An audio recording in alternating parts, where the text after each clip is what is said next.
ஒரு விவசாயி தன்னோட நிலத்துல நெல் விவசாயம் செஞ்சுகிட்டு இருந்தாரு. அவரோட வீட்டுக்கு பக்கத்துல இருக்கிற இடத்துல ஒரு பெரிய மரம் இருந்துச்சு. அதுல நிறைய காக்காய் வாழ்ந்துகிட்டு வந்துச்சுங்க.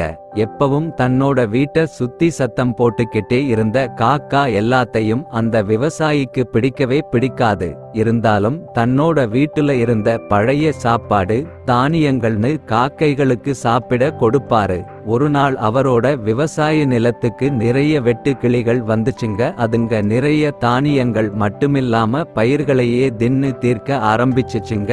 அத பார்த்த விவசாயி ரொம்ப வருத்தப்பட்டாரு. எவ்வளவு கஷ்டப்பட்டாவது இந்த வெட்டுக்கிளிகளை துரத்தணும்னு முயற்சி செஞ்சாரு.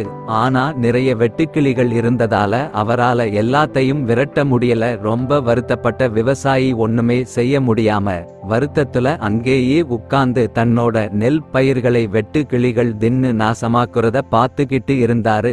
வருத்தமா உட்கார்ந்து இருந்த விவசாயிய பார்த்த காகங்கள் உடனே பறந்து வந்து வெட்டுக்கிளிகளை பிடிச்சு திங்க ஆரம்பிச்சுங்க. இத பார்த்த விவசாயிக்கு ரொம்ப சந்தோஷம் வந்துடுச்சு.